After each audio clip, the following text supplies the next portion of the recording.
ఏమైతుంది शुद्ध पानी। अब कोई कचरा नहीं, समझ में आ रहा है?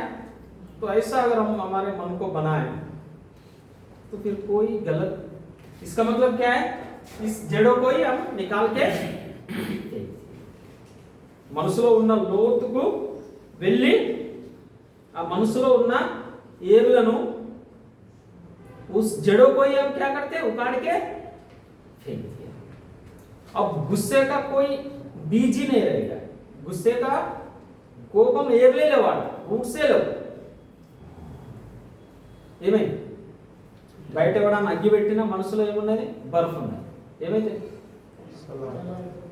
వాడు కూడా చల్లారుతాడు, మనం ఆల్రెడీ చల్లగానే ఉన్నాం, వేసినోడు కూడా చల్లారిపోతాడు,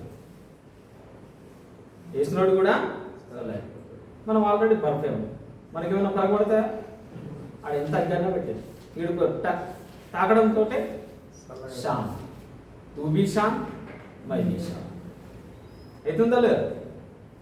సో ఇలాంటి దాని కొరకు ఏంటి, రైట్ కాన్సన్ట్రేషన్, సరైన ధ్యానం, సరైన ఏకాగ్రత, సరైన ఏకాగ్రత, సరైన ధ్యానం is nothing but the operation of the mind. ఎంత important.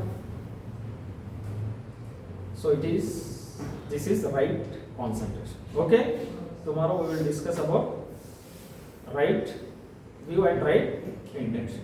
Okay, shall we close?